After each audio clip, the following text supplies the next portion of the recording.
This is going to be looking at asking the question as to why it's been very difficult for young Cameroonians to emerge. Many persons grow up with lots of dreams. They want to be medical doctors, they want to be teachers, they want to be journalists, they want to be big business persons. But at a point in time, they no longer know how to control themselves. They no longer do not know how to guide themselves to living and realizing their dreams. So we are going to be looking at those aspects. Are we solely to blame? Is it our system of education? Is it our manner of worshipping God? What is wrong with us as young Cameroonians? Is it the fact that we've embraced the Western culture without actually understanding what it's all about? We are discussing this with two panelists who are seated in the studio already. Fcfa Tayong, they call him the Kangaroo Man. He's here with us all the way from Boya, Southwest Regional Capital. I'm glad to have you, Elvis. Thanks, Kumlena. It's my pleasure being present here today. The topic is very critical, and I think that when it comes to youths, we have to look at the way forward because all is not well, and they constitute the bulk of the population, but it's a worry. But then I think greetings to the people of Gunoko village as usual, and we understand that you know, with every issues we have youths everywhere, even in our village Gunoko, the same problems will be explained. We'll be discussing here, cuts across all of them, Africa as a whole. So I think there's a call for concern, but then we will obviously be putting our own modest contribution to ensure that things get to order, even if we might just be talking and blowing the hot air. But someday things might change. Okay, but essentially it's not for the government to change it, but for young people to understand why they are not emerging. They could still change from the perspectives. We also are in the company of Dr. Stanley Mungwe. He is a social entrepreneur and also an IT specialist. He is also an educationist. We're glad to have you. Thank you very much, Mr. Kum. It's been long and I'm very happy and excited. I greet our televiewers and I hope that we're going to have a great time this evening discussing about a topic that is critical and that touches deep into my heart. So I'm looking forward to having great conversations with Mr. Ta, whom I'm meeting for the first time, but at least I've seen him on set quite a number of times. Thank you very much, sir. You have been working on a project which you think a concept which is problematic not only to the African youth, to the Cameroonian youth, to the African youth also. What has been going through your mind before coming up with this concept? What has been going on in my mind is simple. The thing is, things have changed, and there's one thing we have to change. It's our story. So presently I'm writing a book called Living in New York, Dying in New Bell. And the whole idea about the book is that there is what I call the New Yorkerization of New Bell. So there's a new generation that is living today. So basically, let me put it this way. There's initially there was the poor class and the rich class. Then our country went to a point where multinationals came in, the white man came in, and then they developed what is called the middle class. And even the middle class now has been segmented into the lower middle class and the upper middle class. In Cameroon now you have people who earn 400,000, not because they stole money from the government. There are people in Cameroon who earn $1 million, not because they stole money from the government, who can go to France on holidays. That's one side of the thing, which is great. Now on the other side, we have embraced foreign cultures, foreign meals. For instance, the person that earns 1 million is adding pizza now in their meals. That's a word I did not know when I was growing up. They're adding the burger in their meals. That's a word I did not know. Now, the consequences on that person is on his finances now, because a piece of pizza will cost about 10,000 or 4,000 or 9,000. Meanwhile, a meal on dollar costs about 2,500. So you see, the standard, even though the person now earns more money, they are living in New York, but now they are in New Bell and they are living a life of New York without the solutions of New York. For instance, they don't have multiple incomes. So those are the concepts that have been going on in my mind. I've been asking myself, how do we normalize, how do we realize the fact that we need to change our story and we are living in between two cultures, whether we like it or not, and how can we use that now to get young people to find new windows, new opportunities. And if I'm giving the opportunity here, I would like to tell you that there are a lot of people outside of Cameroon. For instance, if I take Cameroon as an example, who have come into Cameroon and are already providing these solutions. And the young people, and we the young people, are sleeping. And those are the things that have been going on in my mind. So I'm looking forward to talking about them. Okay, we definitely are going to be talking about them. For Evis Tayon, you are a young man. I brought you here because I've seen your hustle, and you certainly have many stories to tell. Yes, why has it been very difficult for a young Cameroonian to emerge at all the levels, sir? Yes, I think that we have to be honest. Sometimes when we treat the situation, I have seen probably many motivational speakers who present scenarios as if it's easy going. Some tell you, no, you just need to believe in yourself and you make things happen and all the like. And you know, I got worried sometimes because the stories they present are not really what transpired. For example, we have some who give you those scenarios, but they function at the background, like in Bitcoins and some other things, where they make the money, but they don't tell the youth that is where I make my money. But they give you the impression that, you know, it's just a mindset, you know, it's just this and that, and you arrive. But we must be candid, Mr. Liu. In any community, the government's policy has a bigger role to play. Okay. If you like it, you put any effort you like. The effort might be minimal, yes, but it could be very visible if the government's policies is tailored towards that particular activities. For example, if you are in Ghana, for example, or you're in Nigeria, you know that their policies are industrially inclined. For example, if you begin a small business in Nigeria, you would run for a couple of times before taxation comes in. At the period in time where you have a break-even by the government, you begin getting subvention, which is instant. You don't need bottlenecks to go around to Abuja or Lagos to bribe a parliamentarian or bribe a federal ministry for them to come to your aid. Now, where is the whole issue? You see, as I said, when a system is sick, the kangaroo nature trickles right down to the effort which a common man puts into place. For example, I'm into real estate. Now, you realize that the real estate in Cameroon is not organized. Now, sometime before we get people to buy houses, get people to buy cars, it's a whole lot of deal because things get in a zigzag manner. Now, if you are in Nigeria, for example, you realize, go to the nightclubs in Cameroon. What happens? They consume more of Nigerian music than Cameroon music. It's just now the awakeness is gradually coming because my Media Prime will play more of Cameroon music, probably Dream FM will play more of Cameroon music. These are personal initiatives, but not initiative masterminded by the government. Now, if you go to the Ministry of Culture in Nigeria, it's clear. In their station, you play at least 75 to 80% Nigerian music. They're not asking your opinion. Once you violate that, the federal music comes in, the federal ministry of culture comes in with their fine.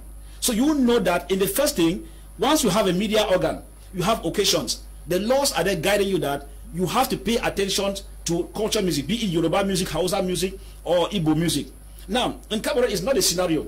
You have media organs that you can go there, and you get foreign music played, R. Kelly and all the like, Tupac, and it's played throughout. So in this culture, what happens? Because the government lacks that policy to institute this kind of thing, you know that all those who are in the music industry are bound to suffer. Look, for instance, we had Naira Marley from Nigeria who was to come to Cameroon. Now, the guy who had that contract in Boya paid millions for Naira Marley to come to Cameroon. P-Square has been paid millions. Of course, we have other guys in Nigeria, even the guy we call him Timaya, paid millions to come even to Boya and to make a tour. But now if you say you want to take maybe Magasco for another show, Magasco, how? Who's are you there? Please, we have a concert here at the Congress Hall in Yaoundé. Please, we are giving you 200,000 francs. Now look out of recent. The president's daughter in Brenda Bia, you know what happened with Nigerian artists who they brought? Millions of francs were paid just for 30 minutes of entertainment.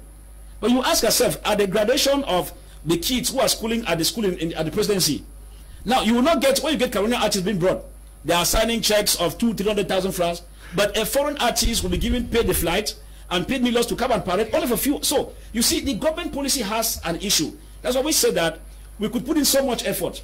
If you come to my village, for example, in Gudekwe, what happens? We've been trying to put in place a bee farming in the village. But now what is happening? The government does not accompany us to get the market. But if you go to China, when China is visiting a business, the government accompanies the businesses, be it private business, to look for markets out of the area where it's saturated in China. That's why you see that you have Chinese goods produced in categories. Category A competes with the European market. and the American market. Category B competes with some high-level developed countries in Africa, and Category C competes with developing countries where you have phones all in categories. So why? Because the Chinese government has a policy. That policy is that when you have a company in China, the first thing is that the government accompanies to look for the market.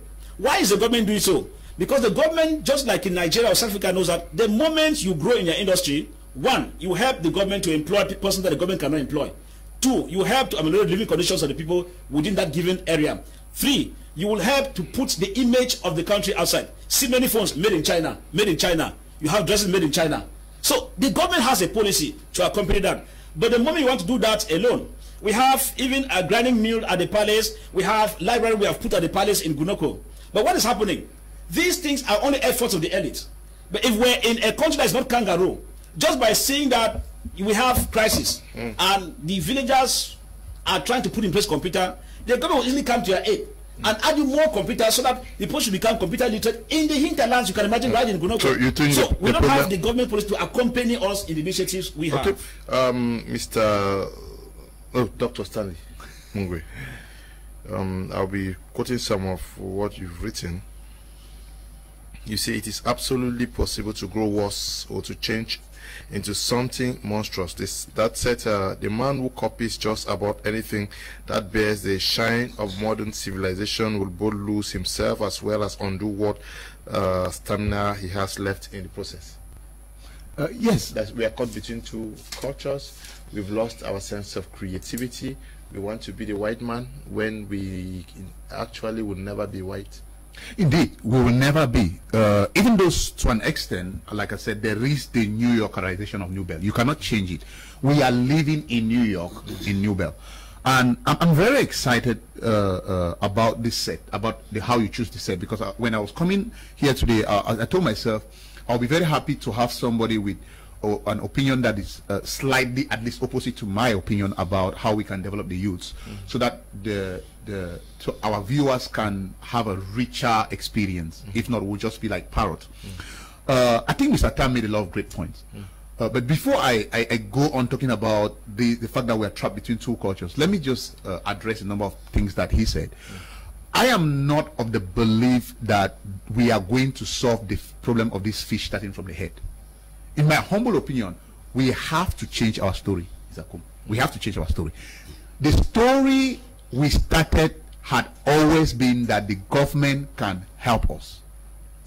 I would like to state categorically that, one, the government will never help us. That's the first thing. Civil servant mentality. Civil servant mentality.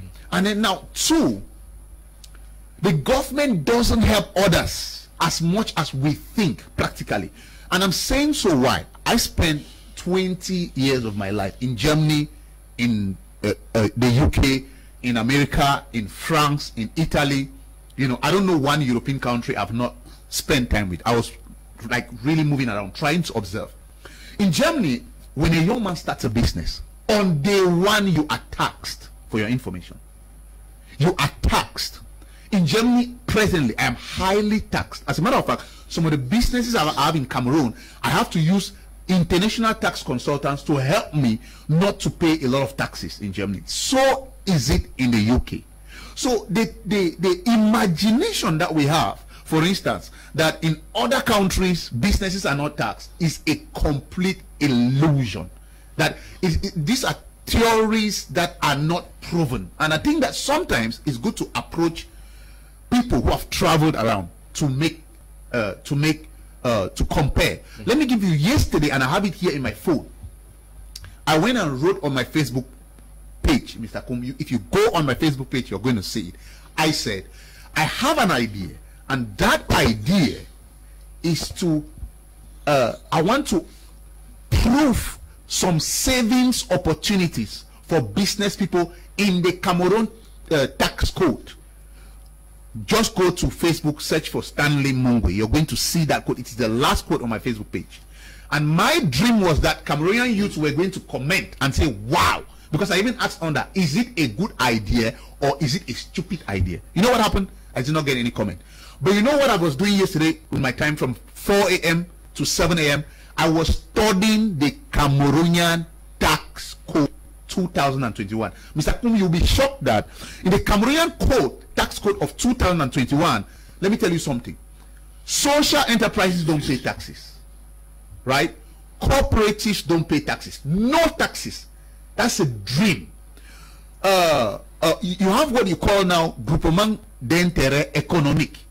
That is, 4 companies can come together and create something they call a groupement d'intérêt économique. I'm very sorry for using the French word because I don't know it in English. I'll have to go and check it. I'm not trying to create any problems by using French in that. So there is a type of company that is partly social and partly business. For instance, we can say we create a GIE for journalistic businesses. These companies don't pay taxes, Mr. Kum. And I was reading a document by a professor in Benin that was saying that this is from the OHADA law, and the country with the highest number of GIEs is Cote d'Ivoire, because people have seen the tax holes in such and the tax opportunities. So why can me, for example, and Mr. Tan not come together? And if we have our companies that we know that will be heavily taxed, giving you a very practical example, we form a GIE and then we do some initiatives which now will cover us legally to not pay taxes on some things. Schools don't pay taxes. Go and read it. Schools in this country, they are not taxed. So what I'm saying is that the youths are sleeping. There is a notion that was put in our minds 30 years ago. I believe so. Thrown with it and demotivated to engage in business because we think the taxes will kill us. Yes, we believe that the government, yeah, exactly, which is not even true, because when I read in the tax code today. First of all, people don't know that in Cameroon today, and I've done it twice and I have proof, you can pay all of your taxes online, Mr. Kum. I am on a project now with the Danish where in a project at the ports, and the way the ports, there's a complete dematerialization of what is happening in the port. Let me give an example of the passport. We talked about the passport for a long, and there were many middle people in the passport division of Cameroon who used to suck up a lot of money, but today it has changed. All of those middle people are out of the job. Now, what are we going to do? The youths are supposed to understand that things have changed. Our things have changed, and we need to change our stories. So I am sick and tired of us thinking that the government is going to do something. When you talk about Nigeria, Mr. Kum, this is what is happening in Nigeria. A lot of young people like me are on the streets in Nigeria, holding the hands of their young brothers, pulling them up and down to hustle in the economy to change their lives. That is the other story that we're not talking about. The only thing we're talking about is the fact that the Nigerian government is helping. What we forget to know is that Nigeria is still classified as one of the poorest countries. South Africa still classified as one of the poorest countries when it comes to blacks. So what is wrong? I believe that if change has to come, you, for example, a veteran journalist that we know you sings in Boya, if you don't rise up and train young journalists to start doing programs like this one, if you and I don't partner, for instance, and say, okay, if I have content, you are the journalist, you have a talent, can we put this together, make a program that is wonderful and take it to MTN? Don't wait for and make a substandard program and then expect that if somebody in Nigeria makes a better program, they should choose that program because, or they should choose your program because it comes from Cameroon. It's the same thing with music, right? Cameroonians should also start playing music that appeals to a particular audience, right? They should not wait that we should patronize them. And I hate it when people take music as an example and film as an example. Mr. Kum, I'm a computer engineer, right? I'm into medicine. I would like to ask you a question. Why are they always using music and art as an example? Why do we not say that government should also support engineers? Nobody is talking about engineers. Everybody's always talking about let's support the musicians, let's support the actors. Why are the actors lazy people? Don't they understand that acting is one thing, business is one thing, and that if you're acting, you have to make the acting a business, and that acting doesn't automatically mean that you own a business, and you need to look for a business consultant to help you. But approach these guys and tell them how you can transform their businesses.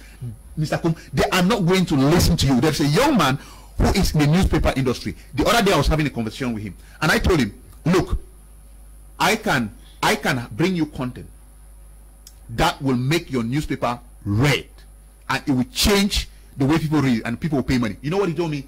Dr. Stanley, you can forget about it. If the government wants to promote a newspaper in Cameroon, they'll promote the newspaper. I want to use an example. I'm sorry for using your example. You took this media house And I don't want to take any credit from your colleagues, but you took this media house from where it is to where it is now. Of course, with the help of your colleagues. But I can pinpoint that, I can see that because I saw when you left Buea and came here. I can see the difference. I see it in the programs, right? If we young people were to rise up and do that, this country is going to change. And I think that, to be very honest, it is time to change. We have to take our destinies into your hands. What we are discussing now, we discussed about this morning, and we are discussing it on the program. We do not have to wait until it's time. It's the best time. Yes, yeah. But doctor, you played politics here. You did not answer my question. You know that, as I said, yes. Doctor has his way of looking at things. You know, most of these people who go out and come back, they always look at things in a different direction. You know, even if they grew up here in Cameroon, but when they go there and come back, they have a different mindset. And the error they do is that they misinterpret the mindset they brought over there, and they think it can fit here. Like if you see his examples between Germany and Cameroon. Now, we'll talk about comparative analysis in terms of economic activities. Sometimes you could take those economies that could be rated within a particular level. If you take Germany, for example, the when he says it's very organized. It's very organized. Now, in Germany, you could begin a business. And they begin giving you taxes because first, you have different procedures. First, you have a business climate favorable. Secondly, you don't just get up in the morning in Germany and put up a business because you have consultants. That's the profession on its own. I mean, in Germany, because the environment has made in a way that every little consultancy or profession that you have, like a business consultant, like a public relation officer, it pays because those services are solicited. Now, if you come to Cameroon, we're in a juxtaposed situation whereby we can't pick up that particular scenario and equate it to what happens in Cameroon. You know, that's why I said sometimes we might be very good fluent on air as we explain things, but I am looking at the practicalities on the ground. Now, why do I say so? He says, cooperative, for example, don't pay taxes. It is true. But he has failed to understand that the modality that it takes to put those cooperatives and how they function is another scenario. I will tell you, I've been covering the saga between Camcool and as the Cooperative Union some years back, where you know about the Camcool saga and the Rekokam saga, talking about the umbrella organization that governs cooperatives. Now what happens? They will tell you that a cooperative, you have to come together and all the like. You obtain the documents from the Ministry of Agriculture. Now, but what happens? When you are running a cooperative under Category 1 or Category 2, they tell you that there are other things that come into play. You are not taxed, but you have a fixed levy, which you give to the umbrella organization known as COBAC. Now, when COBAC officials leave from Yaoundé to come to a credit union, Mr. Leo, it's not for free. You understand what I mean? So the government in the text, which he spends hours reading in the night, will tell you that it's tax-free, but when this COBAC official have to come to visit, they will inform you before time from Yaoundé. And they don't, when they are coming, their hotel bills are taken care of by the credit union, which is not supposed to be so. I repeat, which is not supposed to be so, because when COBAC officials come, they take care of their feeding, of their allowances. But on the real practicality, Mr. Leo, Chef for Musa understand what I'm talking about. You have to go scatter. You put not any kind of hotel. You have to keep them, and sometimes you have to be sure that the reports that you come out with. Most of the times, you think that you have to tip them because when they come, they begin to give you what they call motive. Now, with the procedures all concerning function of cooperatives, you realize that you are incurring costs, but it's not tax. And they tell you that, all right, si vous ne voulez pas arrêter là, but on va écrire, on va vous suspendre and all the like. And at the same time, these cooperatives need to function. So you realize that, like what my brother is saying here, when you open some of those cooperatives that are they are not business inclined, they're not supposed to make profit, non-profit making. Not so. Now, if it's non-profit making, how do you operate? Now look at it, Mr. Leo. When you go for television, for example, let me take the media organs. They say community radios or media houses and gospel media houses, they are tax-free. Now what happens? They are tax-free, but how do you survive? How do they survive in Cameroon? If you don't reduce avenues of making money, you go out business. I will tell you that most of them even go into advert, which they are not supposed to do. They go against the doxology of when it comes to establishing those kind of media organs. But why? The climatic condition is harsh, which means it does not keep things favorable as Dr. reads on text. I've been telling people, Cameroon has one of the best texts, be it tax laws, be it at the level of constitution, but when it comes to application, you get things not flowing, as Doctor puts it. Now, let's go for schools, for example. Dr. tells us schools don't pay, right? When you operate the school, Mr. Kum, I have functioned into school business. I have taught for quite some time in the private sector before switching over to journalism. What happens? When you open a school, first, they'll give you certain conditions to fulfill. Amongst them, bank accounts. amongst them money that you should be able to guarantee that you can pay the staff for not less than a year. Mr. Kum, between you and I, how many persons have what it takes, though they have the edge of operating a school, can put those resources together and run those kind of accounts that you need to support it with the government, that you can be able to pay this staff? I mean, business you are beginning. What am I saying? We have a realistic economy. What the government has on paper is true. If you want to open a school, just like media organ, you're supposed to tell the government with a bank statement that you can pay, if you have 10 staff, you can pay them for at least a year before thinking of the business making profit. But in reality, is that what transpires? Obviously no. So with these procedures put in place, you hear that you have to affiliate your workers to CMPS, a National Insurance Fund. Now, if you look at it critically, what percentage do you allocate? Are you able to make up the money to start allocating them? That social insurance funds? No, because the business climate does not begin favorable as per se. So we must be able to agree that the economic environment where we find ourselves is a reality. I'm very sorry, most of the time I tell people that when we come on air, sometimes we talk as if all is well. Mr. Leo, I for one had a desire to open a school. When you contact people, I tried a school in my 14, Jibanda. People know about what I'm talking about. That was a school that I started, but I could not go through because first the finance was not there. But the initiatives to run a school, they were all them. Those who I met were equally willing as teachers to begin a school. Yeah, but you realize that the initiative was there, but then we had conditions to fulfill, which we could not. First, at that initial stage, while I just left university, as youth, as young as we are, were we able to have a bank statement, were we able to have a supporting finance that could guarantee paying those teachers we were bringing together? We hadn't, Mr. Liu. Yeah, but that's what Dr. Mungwe is talking about. Yeah. You need to bring people together. Why not get the idea of the school and then look for persons like him to develop? Mr. Liu, what you are saying is reality. Let me tell you something, Mr. Liu, that we are not understanding here. These persons, you get them in. For example, I met a business guy just like him who was in Germany. Let me take to the issue of Flash TV in Kumba, because I've tried all kind of things. I have run a cable TV in Kumba. The first cable TV in Kumba, called Flash TV, was run by myself and Molango Zani. Now, how did we do? We got to a point where we got Kumba citizens in the diaspora who are even more enlightened than us. But what was the whole thing? All right, we like your idea, we like all of this, okay, we'd like to come in, but these are the conditions. Mr. Leo, if I tell the conditions they gave us, it means that all the initiators of that idea we could not go through. I know what these bush fellas do, because they have the money. When they come in, they blow grammar. And when they blow grammar, to them is that if they're investing their money, they forget about you who have the idea. The problem is that they want to take over the business. Yeah, Mr. Leo, I will tell you out of experience, because we ran that TV for more than a year. It got to a point where we could not even pay the cable bills as per what was coming in, because it was very cumbersome. Mr. Tambe was the one who hosted us in Kumba. Flash TV. Kumba people understand what I was saying. So when we talk about initiatives that people put in place, survey was done. I got a handful of them from Kumba in the diaspora. I mean, bush fellas who studied the business plan. Wow, it's wonderful. This man was in bush, not as a bush fella. He's a Cameroonian. He runs schools here. He does a lot of business. He's here. He met me in the school. He's here. That's what I'm saying. I'm not. Thank you for doing that, because that's exactly what I want to say. Yeah. You have to be careful, because I mentioned the UK and so on. I've been in this country since 2014. No, you're not getting my. I'm not talking about you in person. No, but I know. But the analysis was like, I know people who live the other way, understand? No problem. Even if it's personal, there's no problem. But what I'm trying to say by that, I'm not defending myself because I mean, I could be from Europe, wherever. I'm a boy from Santa Mofobe, you know. That's who I am. And I was telling somebody yesterday, there's no black German, right? There's no German with the name Fonjindam or Mungwe, right? And nobody can take that away from me. I'm from this country. I came to this country so I started coming back in 2012. Yeah.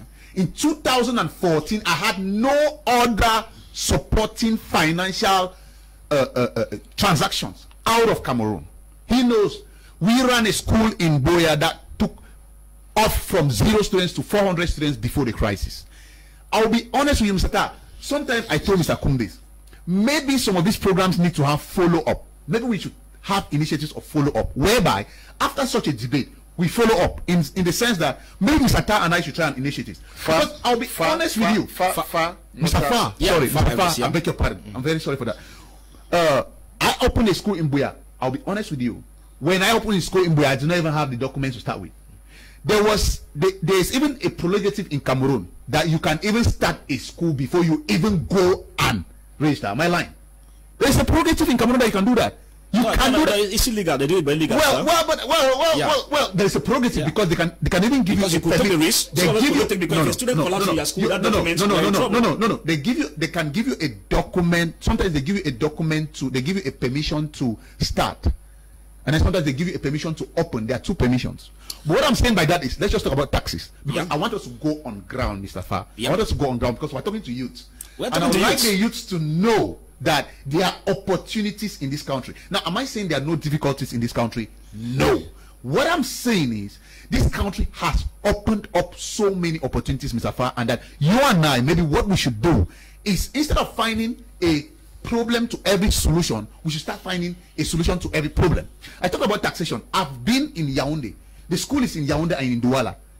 No, I have not received one tax person since 2017. One. God is hearing me. I don't have any connection in any ministry. Not a tax person. My school fee is 1.3 million.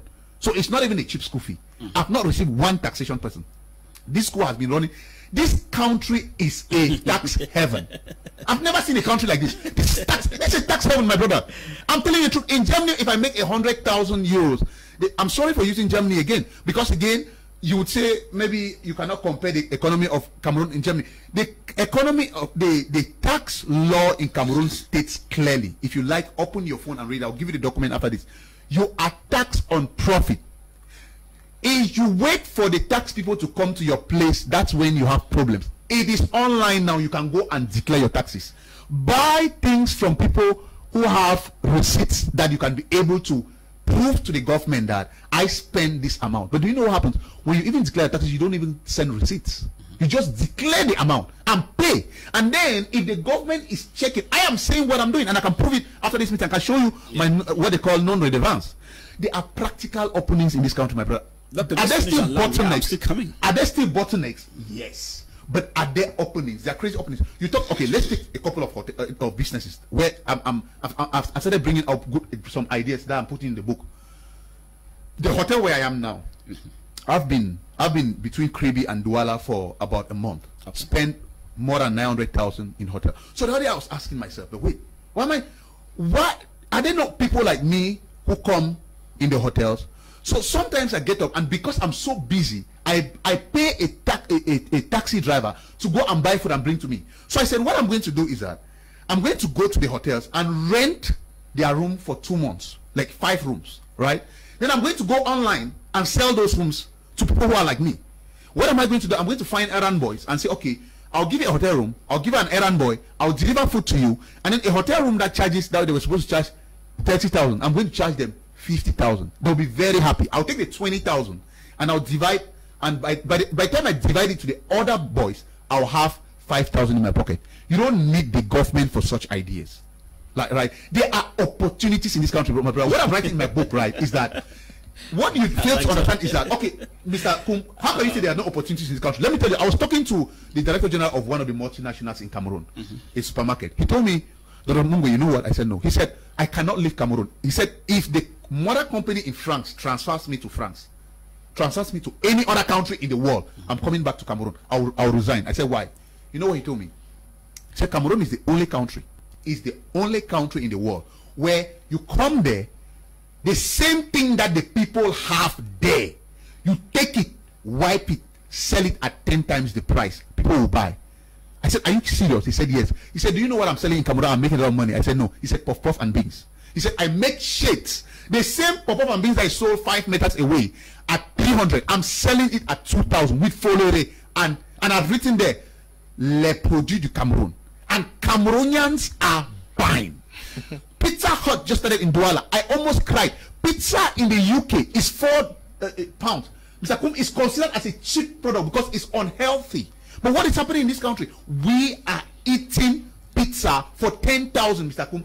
You go to the pizza place here in Bonaprizo. It's not very. The pizza place is not very far from one tank station. They sell filling station. Sorry, I'm using German now. They sell a drink in the filling station for 500. They sell it at the pizza place for 1,000. Cameroonians line up, eat it, and make pictures. Not foreigners, Cameroonians. This is the only country. Mr. Fa, I am pleading with you. right? I am pleading with you and other youths. The government in this country is not going to change. Let me say something before I conclude. I don't want to play politics, but I'm going to tell you the truth. I believe strongly that the younger generation in this country is even more wounded in terms of corruption than the older generation. And I believe that when this older generation that were crying, when they will pass away, the corruption levels may even... it will spiral. Wait, you're laughing. Get into trouble with a young police commissioner. Get in trouble with an old police commissioner. The old police commissioner will look at you and say, Monfils, my son, go. Don't do that thing again. The young commissioner, if you don't deposit a certain amount of money, and I'm very sorry to say it, Anglo-Saxon or Franco-Saxon, I have gone through processes with both. It's the same thing. You understand what I mean? Let us not dream. The corruption in this country is not going to change anytime soon. This country is not going to change anytime soon from the head. Why? Because I believe strongly that the people who are on the at the head, they are going to keep the younger generation who is going to be more brutal in terms of suppressing and corrupting. So, Mr. Farr, maybe you and I, right, it is said that when the animals learn how to dodge bullets, the hunters have to learn how to shoot and aim better. That is what I think this country needs. And okay, we are the hunters. Tayong, but he's opening up to certain realities here. Yeah, you know that my issue here is that, Mr. Leo, if you look, for example, probably you called me because you know that I have to hustle. You understand? Yes. Because my problem, that's the reason. Yes. I know you hustle. You are in real estate. You are into this. Yeah. I'm into super live business. I am into telecom business, using recharge and get paid and all the like. Now I make it, but in most of my seminars, like what I had in Boya, I tell the people that first I must give you the pictures of the reality, because my issue here is that most of the times that's what they call the conference speakers always give you but the other scenario. Because for me, if you want to solve a problem, you must first of all get the root cause of it.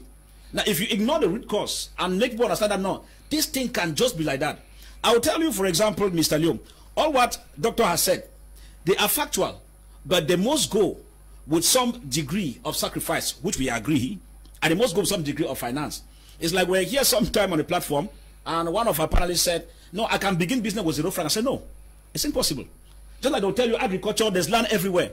But I told them, no, if you take into consideration economic aspects, in the land itself, you know it constitutes capital. What do you get to put in the land? Labor is required. The labor is not for free. And other things that will accompany will let you know that at the long run, if you want to get into plantation agriculture, that's where the real profit is, not the rudimentary kind of agriculture. Economic finance needs to be spent. And these are the issues I said, if we are educating youth, we must be able to get the bull by the horn. I further made a note that it is not easy. These are the bitter realities, but yet it is possible. If I say I'm doing and surviving, probably with super life, recharge and get paid, and many other things which I'm doing, including real estate, I don't find it easy. But what is the truth is that, first, it's because I understand that there's a reality. I can never go on air and tell you that there are many opportunities. It's just easy there. You can find and bigs and all the like. Mr. Leo, I'll tell you, last week, I was intervening in a case in Bonaberry, where a young man opened up this, there's a machine that fried popcorn. And the council official came and was harassing him. But why not? Now, when the council official, I'm still coming, sir. I'm still coming. Now, he said you could begin certain things before you, like you were saying, normally there are some things that the government can allow you to move on. Now, these guys started. He had gone to the council in the first place for the council tax issue. And when he went there, first of all, they gave him a tax of 5,000. Now, this guy buys 5 of those packets. Now, when he came back, his issue was that he could not pay because if he had to use that capital, he would not be able to sustain. And when the guy started, when I arrived, when the council official from Douala 4 was molesting him, and I called the guy, I said, but what's the issue? He said, no, it do I pay. I said, but excuse me. Now, look at, can you take some time to listen to his story? Probably you can now give him some time to come to your office and comply if he doesn't. Now, the guy was full of brutal, no, it do I pay, no, on the machine. First, the mentality was there is that the machine has to be taken to where they are. Where has to go pay 25,000 francs CFA to collect the machine. But we took some time to talk with the guy. He was brutal, yes. After getting to listen to, since as I was speaking to the council official, he said, no, man, if okay, don't take questions about. First, there's a corruption mentality. And I asked him, si, don't take questions. If I reste avec quoi? Now, at the end of it, we came to a consensus. It's true, I gave the guy 1,000 francs. You say one something, okay, you have been vibrating for long. Get this cold water and drink. Allow this guy. Probably come back after 2 weeks. Let's see whether he will not come to your office. Now, he seemingly reluctantly accepted when people pass and said, no, voici un journaliste, il peut aller raconter à la télé. Now, my intention was not to take it to somewhere on the TV. My issue was that I met somebody who is internally displaced. and who came in. Now, why do I say we are saying things that must move alongside with government policies? The issue of Germany, that my brother keeps saying, Germany did not arrive there today because they arrived there today. Well, I'm saying so because I suffered my life in Germany. You I'm getting you. Like the suffering that we don't want to suffer here in Cameroon. And the suffering, I suffered life. I almost left Germany during my second year in Germany. That's why, Doctor, your approach is very okay. Exactly. That's now, what I'm my saying. only issue here is that if we are on air, we must not sound as it is smooth going. No, it's not. It's not. We must make Cameroonians know that this thing is possible. No, Doctor, go on. Yeah, this thing is possible, but these are the realities we have. While we overcome the realities, now the very tax code he's saying, he has forgotten that there are shortcomings in the tax code. What are the shortcomings? There's no clear-cut clause in the tax code that tells you how you can be evaluated. Mr. Akum, I'm talking out of experience. For example, if you run a medicine shop or you run a provision shop, when tax officials come to you, what do? They simply peruse around. Sometimes you don't even have the defense mechanism to tell that no, my secretary and the tax. Why? Because they themselves don't even give you that clear cut. I mean, tax officials, and they don't even want you it's in the tax code to know. No, I'm coming. They don't want you to know. So what happens? So it's in the tax code, and my point is, let's move away from that position of saying the tax code is not clear. Let's turn our story around and say, what does the tax code say? How much of it can I apply? I was meeting with a lady today. I was telling Mr. Akum that I have a new project now where I'm buying small businesses that are not surviving and then helping them to survive.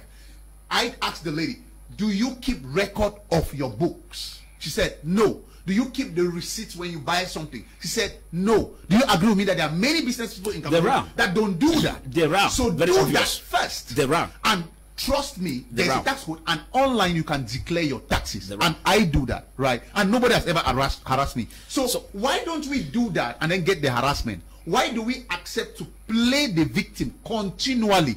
When my question is, and you know what? I understand you, Mr. Fa. This country is tough. So are other countries. So is the US. I get you, Nigeria. Doctor. This country is tough, right? My question is, my brother, look at even the Anglophone crisis, Mr. Kum. If we don't go back to Bamenda and Boya and Bill, do you think this country, do you think our land will be rebelled? Brother, do you think our land will be rebelled? We have to rebuild our land. You and I have to come together and say, bro, you know what? People are not going to rebuild this. Let me tell you something. Even if the government go and build roads in Bamenda, they will not rebuild people. There are people that are bitter and angry about the government. And what you and I are supposed to do is, we are supposed to find a way and put food on their table. When we put food on their table, the government will start listening to us. You know why the government is not listening to babblers like you and I? We are not yet helping the people from the grassroots to survive. But you know why? Because we are quarreling on TV stations. And while we are quarreling on TV stations, the white man is in this country earning money, Mr. Akum. I see bread that is sold in Germany for €1, 650 francs. It is sold in Cameroon for 10,000. By the whites? By the whites. And we are buying. So that's my cry. I have listened to you. I have agreed with you that maybe suffering. Maybe I come in, Mr. Leo. I'm sure there's suffering. Let me just finish, sir. There's suffering, but there is opportunity. And so what you and I should do is we should ask ourselves, how can we go through this little path that we have? But there's one thing I wanted to add before I conclude on that and the point. Bro, look, there are a lot of openings in this country, even in the text, that nobody is reading. I'll be honest with you. When I started reading the text, read the text and apply first before you cry. Okay. You took an example of somebody who wants to open a business and doesn't have 5,000 to give to the council. And I asked you the question. If a young man cannot generate 5,000, if I want to generate 5,000 after this, should we make a bet? I'll just get up from this TV station, walk down the street, go to a restaurant and tell them that I want to clean. I need 1,000. I'll go down to 5 restaurants, I'll have 5,000. That's what people do. I enjoy the way you put it. That's what I do. And that's why I used to tell somebody. And you should know that you can easily go to a restaurant and they don't have the time to take you to a bar as you think. Why is your brain selecting only the negative possibility? Go then to 100 restaurants and then 90 reject you and 10 to accept you. Don't go to 2 and then complain that the 2 restaurants turn you down. Come on, be fair with yourself. You do not come to this world for a free ride. There's no free ride even in Freetown. Now, Mr. Joe, maybe I just interject in a small manner. Look at, he's talking about the tax issues. Now, I deal with cars, for example. Now, when I talk about government policies and they keep maneuvering and saying that no, it's individuals first.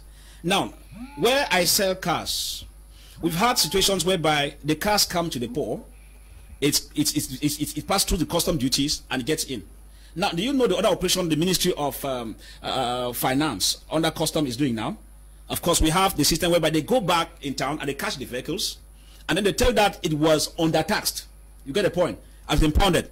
Now, I was interviewing in a case at the BrigadeAntiSardinard in Boya of recent. The Ron's car came in. Of course, I did the sales of the car, and there are documents that he passed through the port. Now, what was the issue now? According to the custom officials, they said it was undertaxed. Now, Mr. Leo, when you look at somebody telling you that you have already paid your custom duty, you have your documents, and they tell you it's overtaxed, and that we have to go back to the port to pay the required tax, you start asking yourself, how is it my concern when I bought the car? Is it the concern of the custom officer who undertaxed the vehicle? Mr. Fa, do you think it's possible that that car was undertaxed? That's what they said. Do you think it's possible that that car could have been undertaxed? It's possible. And so if you were the government, if the car is undertaxed, won't you correct that? That is corrected in every single country in the world, my brother. I'm coming. Every single country. You are not getting what I'm saying. Yes, go ahead, sir. You say you're not getting. Okay. Please, let's not justify wrong things in countries. I'm not justifying. If we have Cameroon, for example. If the car was undertaxed, any government will come after you. This is what I'm saying, Mr. Stanley. Let's not justify negative things. If a negative thing happens in America, let's not justify because it's happening in Cameroon. If you have a government, you can make a change. For example, a car comes in, you are supposed to instruct your custom officers. When it is under tax, on the duties, there are persons who sign in it at a date. You could go into your machine. Who was the custom officer on that day, in that area? Because it was under tax, you build a custom officer. I'm talking about innovations in any country. These are things you advocate for, doctor. That if it came out through the port, and a custom officer was there because the stamps and their names are there, now you get to the tax officer, even if you have been transferred to Baturi, you get him, and debit him the additional one that was supposed to be there, so that when he feels the pinch of that debit from his salary, next time when he comes, he will not undertax that kind of vehicle, because the state needs money as per se. Now, when you see me, I import a vehicle, you say it happens everywhere, but I don't agree with the fact that we should take negative issues and adapt to Cameroon. It's not negative. Now, it's negative. If a vehicle is under tax, fights, I don't win. Doctor, if a vehicle is under tax, it's an error of whosoever did the taxing. I'll tell you clean and clear. Yeah, because if I'm importing my goods, I just need to come to the port, and you tell me, all right, in this container you have 5 vehicles. All right, your tax, if this vehicle you have runs, you have blade, you have this, the tax you are going to pay 3.5 million francs, and I pay. You give me a receipt, I go. Now, if you give me a receipt and I move, the vehicle is circulating in town in Yaoundé, and it's called by a custom official, and the documents are brandished, and it says I must go back and add 1.5 million. You say it happens everywhere. But yes, but I think that you are supposed to understand that if it happens, it's already playing at a negative impact, because I, who bought the car, imported it, paid custom duty, did not envisage an additional 1.5 million to go back to the poor and pay that money. Doctor, you should be realistic. Apart from that scenario, as a businessman, do you agree that apart from the government intervening in examples like you said it, a businessman can have challenges? For example, the school that we're running in Boya, it's not the government. It's not the government. This was even a popular movement that disrupted the school that I was running in Boya. I was running a school of about 400 people, right? Yeah. One student was paying me 400,000 francs. I'm one of the greatest losers. That was not from the government. That was even a movement from the teachers and the lawyers. I cried. You remember? No, we had meetings. In your school, did you pay your social insurance dues for all the teachers? No, I did not pay no insurance. So they understand now that along the line, because we want to claim Angel's sake, for example. No, I'm not claiming Angel's sake. I'm an entrepreneur. But there are things. I'm an entrepreneur. No, please. We are going out of. All right. Can I be asking the questions? Okay. Yeah, just move on. Thank you. Sorry.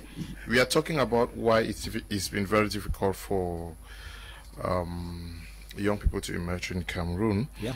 But can we also understand that it is because almost everybody think that when you go to school, you graduate, the government should either employ you as a medical doctor, employ you to work as a state journalist. The government should provide. Is that not where it starts? Yeah, I would say yes, and that's exactly what I'm trying to stand against. Why? Because even mathematically, that doesn't work anymore. If somebody today is not employed and is at home, the impression is because the government has not created enough employment opportunities. Yeah. Exactly, that's the point. I would say, is it not stupid to think like that? Why? Because mathematically it's nonsensical. Why? How many people used to pass the GCE A level in A level physics in 1992? I don't know, but I know that in 2021 there are at least 100 times that number. So if you were to take people to go and become physics teachers, and you needed, say, 30 physics teachers during that period. You're not going to need 3,000 physics teachers now.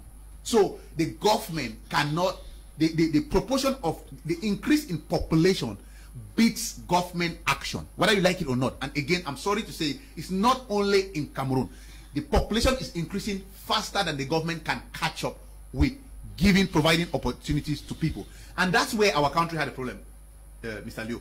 We used to count on concours, but we forgot the mathematical realities of the concours, that even today, even if they go by regional, what they call regional balance, there are more students who are going to come from my village with an A-level in physics that even if they take only people in from my village, people will still not have a job. So what I'm saying is, I still conclude by saying that we need to change our stories. Yeah, but the government not also failed in preparing, because we have persons who are supposed to have seen this and then prepare the minds of young Cameroonians to know that it is not us, the government, that are going to provide you with jobs. That is the system of education was supposed to start preparing children at the very tender age to know that they will have to fend for themselves. I totally agree, but the government did not change. That's my point. The government did not. Like, I want to spend my time like Mr. Farr lambasting the government. I want to do that, but that will be a waste of my youth. All of us know they are not going to do anything about it. They started, you say they did not change the curriculum. I'll shock you. They did. But how did they do it? They diluted it by calling it approach per competence. Absolute nonsense. Let me ask you a question, Mr. Kum. Somebody who studied according to approach by theory. You say, okay, now we have chosen approach by competence. And then you appoint him the director of approach by competence. Are you not stupid? What is he going to teach? The same thing. So what I'm saying is, radical people like me will have to rise up and teach that approach by competence on the street, because the universities will not teach it. Because if I stay in the university, I'm a full university professor, but if I stay in the university, I will not bring any change. The change for me is in the streets, not in the classroom. And that's where the change has to start, in my opinion. You know, Mr. Okay. Maybe I just come in. Yeah. You know, doctors, there are some things he seems not to understand the realities on the ground. I will tell you that in economics, we talk about division of labor. And any sector of life has a role to play. What he's saying here, if you don't cry foul at the level of political domain as a specialty, it will not change. I have the impression doctor does not understand that those who governs under political tendencies, and they determine many aspects within a given community. I repeat, their governmental policies put in place determines so many things. That's why in some countries, you could hustle with little effort and you make it. In other countries like in Cameroon, you need to hustle in a different dimension and you make it. Why? Because there are people who cry on air, right? If I tell you that we have been crying and things are not changing, doctor, I'm deceiving you. Even the human rights situation is improving as I speak. If I tell you that when the crisis started, a military man could get you on the road and beat you helter-skelter, it doesn't happen now. Because media awareness, my media prime is there, and other media organs have been there to catch those things. Now what happens? The mentality of that negative approach towards human rights is improving. Why? Because some persons like us back and impacts are coming, even if they are minimal. So it's just that we say that while some of us back while moving, you could be a specialist in your domain, but you cannot water down somebody who backs, because even in Germany there are political persons who play a key role in castigating even the government to make things right. And that's how it functions in every community, whereby everybody has a role to play. But the main issue is, some of us, for example, I'm a political analyst. Yes, it doesn't stop me. I am into full network marketing, right? All right, what does happen? It means that when I tell people in conferences and I'm educating young Cameroonians, I tell them, if you choose a domain, you could pick up that domain, but know that economics activities are at the center, which means while backing, you keep moving. As I back, that's why you will see me always in those kind of businesses and moving. So I think that while we are moving, we always let people, I keep saying this, I will say this over and over, that I will not always want to come and cajole persons on air, like telling them that, no, I started this business, it went on like this. It's true. I was in the TV business. I understand. I was in the school business. It was not easy going. But I will never see somebody who wants to venture into it. And I tell you, no, it's just put your things, like you just move. No. I'll be able to give you the reality that as you start, no, these are the hustles. These are the points where you have to get stuck. But you must be able to move on and break the barrier and go on. That is where we talk about enlightening people in a positive manner. But then the realities must be met. I keep saying a government policy has a greater role to play. Even when we're on platform with Dr. Nick, he's an entrepreneur. He will tell you that, no, professional schools and all the like. The main thing we must agree is that the government system and the educational policy has a role to play. Doctor, the mentality you are putting in place, are realities that could move. But is it easy for a guy who grew up and knew that all in all his brain was civil service oriented, and before he knew he's already 50 years getting, or which he can no longer get into civil service, and before he knew his energy is getting down, what happens? Somewhere along the line, the mentality that was given to him, it's not his fault, doctor, that he could not reason. You have been enlightened because you went to Germany, you've been to Europe, some of us are just lucky because we have not crossed the border, but we have been able to read far, and we have been able to interact with people like you and several others who have been able to tell us that no, you could be in Cameroon and you change to other avenues to make money. But doctor, not everybody has that opportunity. We must admit that. And if you don't have that opportunity, if we come on air, we're supposed to tell that yes, things are difficult. Come to think of it, if I tell about government policies. Now, how do you explain that on road engineers? We have National Polytechnic in Yaoundé, which trains engineers, road engineers, building engineers. But when it comes to the execution of the road, the government gives it to Chinese. They give it to foreigners, Satom, French companies. And these companies come, they now recruit our own brothers from these schools who work as underguards in these kind of companies. Do you see it logical? Whereas the persons are qualified, trained by the government, who could man engineer works on the Bamenda-Enugu corridor of road, or to complete the ring roads in Bamenda. But you will not see them coming in that line. So what are we saying? If you go to the Minister of Public Contract, MINMAP, what is he specifying there? When it comes to the furnishing of offices with equipment, doctor, you don't get furniture from Cameroon. They are imported. And we have wood that lives from Cameroon, lives from the east, lives from Manfei and goes abroad. And they are refurbished. So what happens? Those who are involved in furniture works, the market has not been put in place by the government. We could maneuver our market legally and illegally. But as I was giving you examples, that even though we go, it's not easy. But in other countries, once they put up a business avenue, put up by the individuals, the government encourages it and helps you look for money. Look at SICAM. We have cotton. We have SICAM in Cameroon. But what does the government do? In their policies of importation, they have relaxed taxes on importation of fairly used goods, dresses. So what do you see? In every market, even in Womb, even in Way, even in Isu, people prefer buying fairly used dresses. You could buy for 300 francs, 200 francs, than buying a loincloth, which keeps you African inclined. But then, what happens? Countries have policies. They tell you that for any official event, if you are not in African fabric, you don't go for that event. It begins to tickle the minds of persons that, hey, we could invest in textile industry.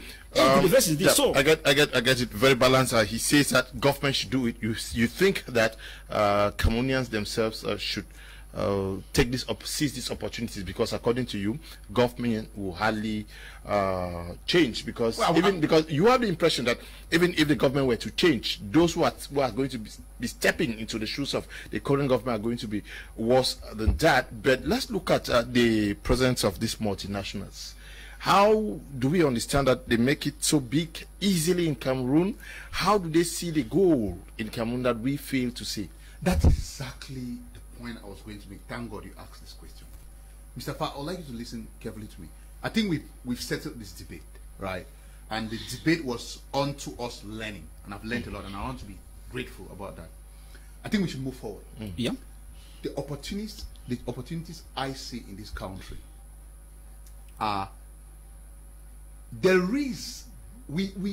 are in a country where we are not even at the tertiary, right? Because you have goods, primary, services, secondary, then you have insurances and those kind of services, which are like tertiary banks and so on. But above tertiary, there is something called securities. There's something called confidence. That is what countries are selling now. There is something called brand. Please listen to me carefully. Switzerland. Exactly. Switzerland, who has no natural resources, doesn't have, it's not an industrial superpower, but it's great in banking. Now let me come back in Cameroon so that we should settle that. I just gave a simple example that I want to go back to. Please, I don't want us to get distracted. How do I think we can win this battle? It's by moving our young generation to the after tertiary. The after tertiary is providing not goods and services for the body and the spirit, but providing change in the soul, for the soul, not Bible. Let me give you an example. Why does a young Cameroonian prefer to go in a pizza place and spend 10,000 than to go to a place where you send dollar and spend 2.5. It's not the government. It's economic policy, goods of ostentation. Oh, bro, look, it's not only in Cameroon that they have goods of ostentation. That's what I'm saying. In Germany is not a goods of ostentation. But for Cameroon, it is. Yeah, but in Germany, there are people who don't eat pizza and who also go eat other expensive goods. You see, that's the thing. I said, please, there's a tendency of, not you, in general, of looking at a solution and then finding a problem with it. But I'm saying, look at the solution I'm giving. Please, take time and let's watch at it. So, why does he do that? We need to investigate that. Let me tell you why he does that. Because it makes him feel like he's in New York. There is a New Yorkerization of New Bell. That guy lives in New Bell in New York. If you understand that, you will not just be clamoring for government to help for farm to market roads to bring dollar so that they can make dollar for that boy to promote the primary industry. That's you can do that. But in my humble opinion, you can frog lip. Why? Because that industry which I'm talking about earns more money. 1. 2, that guy is already available to spend that money. 3, the multinationals have given him the money. This is not stolen money. This is money that the multinationals gave him. But you know what they do, Mr. Kum? They give him the money and then they collect back the money. Heineken is more expensive. That's the beer I drink. I'm sorry, I'm not trying to advertise here. Right. Why do I drink Heineken? Study it. Ask me. Because the quality is better. So make a better quality beer or advertise a quality beer as to hit me. Maybe tell me that it comes from Santa or something. Hit me up at the level of my emotions, at the level of my soul.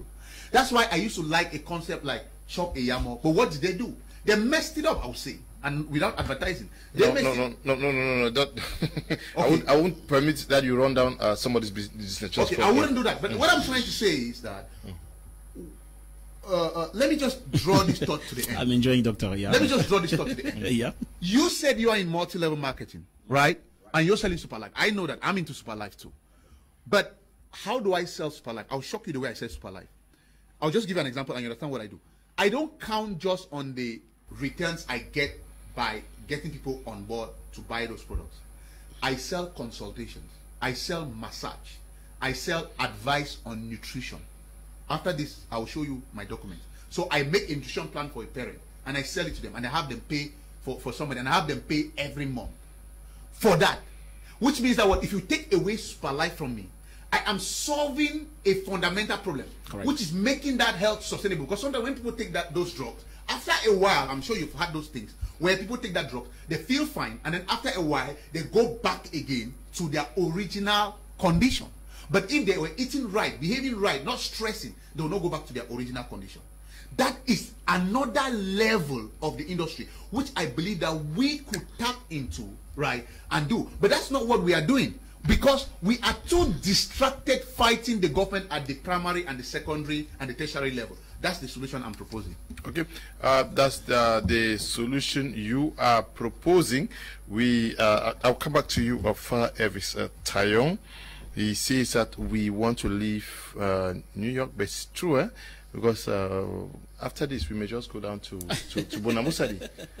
Bonamusadi now counts almost more than 100 snack bars where a drink is sold at 1,000 francs. There are many of them where drinks are sold, small drinks, 1,500, some 2,000, and you see they are full, and money are going. Yes, is Dr. also making a point that to some extent, though we hold government accountable, but we need to start also rethinking about those areas where we can take full advantage of them and reap the benefits. Because if we are to go to most of our supermarkets here in Douala, we should not just be talking for talking sake. I would want that we do a study. I've had persons who tell me that some of these supermarkets are ready to buy, but we cannot even supply them. True. That is why go to most of them. Most of the things that are sold there are produced here, but we cannot supply, and they are imported. Now, Mr. Leo, you know, I always like to look at it at the practical part of it. You're a politician, go on. No, I say practical part of it, not at the political part of it. Okay. What's the practical part of it? What do I mean? I simply mean that in any community, the political policy determines, has a role on the anthropological and sociological components of the people. Okay. I repeat, the policy put in place by a government has a high level positive impact, has a high level impact first on the sociological and anthropological components of the people. Let me take, for example, let's move to China. What is doing in China? Facebook does not occur in China. He knows what I'm talking about. Facebook has very little influence in China, right? Now they have their own social media incline. Now in China, in their governmental policies and through the Ministry of Culture, they valorize their foodstuffs, the kind of leaves and water or the like in the restaurants. You get the point. It is a policy, Mr. Liu. Why? Because they want to curb the infiltration of foreign influence, which they know that it can have a damaging consequences on their culture. And he's raising that because after this we look at the health. You raised that. Yeah. You understand? Now, when I talk about government policy, Mr. Liu, there's no way we can maneuver leaving that aside. If you go to Korea, to Korea and North Korea, for example, what happens? They have their tendency. What do they do? They have a policy to defend Korean technology as against the infiltration of probably European or American technology. That is for sure. Why is it so? Because to them, they think that their technology has a role to play with their peculiarities, with their origin, which should make them have a trademark different from others, like from America, probably Europe and other like. It's a policy, Mr. Liu. If you go to North Korea, you don't function at random. Even the social media network is under restriction from those that come from Europe and America. He has traveled, you understand what I'm talking about. So what am I saying? The things we say here are easy to be said. Now, take for instance, Mr. Liu, if you go to, let's take Ghana. In Ghana, realize that the government valorizes African restaurants in Ghana, the European restaurants. What's it valorizing? How does it function? If you go to Ghana, they have most of, Ghanaians are watching us right now. They'll be able to tell you that because there's a lot of research on that. Restaurants that have to do with culture have a high level support from the government and subventions. The restaurants that are foreign. So what does it mean? It means that people on this policy, people in Ghana feel very comfortable making easy catch in African inclined restaurants that when they want to go in for American pizza inclined kind of restaurants. Because at the end of it, you need to break even. You need to see a situation whereby the government can easily survey. Now, when you go to Ghana, I've talked about Ghana because I've done that research before coming here. In their official events, their African traditional meals from Ghana are part and parcel on the menu. Mr. Leo, go to 20 May celebration at A2D. I'm talking about that. I've never been there. All right. Okay. Some of us have the opportunity to be there, but not that I went on it. I passed through somebody. I must be honest with you. Not that I was invited. I passed through somebody to be there. So I will not know. No, I understand. I don't have the caliber, but somebody, through a high profile, somebody took me there. Now, what will happen? Most of the dishes there are foreign. So classic. It's like it's a European kind of buffet. You get there. And if you look at it critically, you start asking yourself, who are the contractors here? Most of the contractors, some of them are not Cameroonian contractors in this kind of dishes.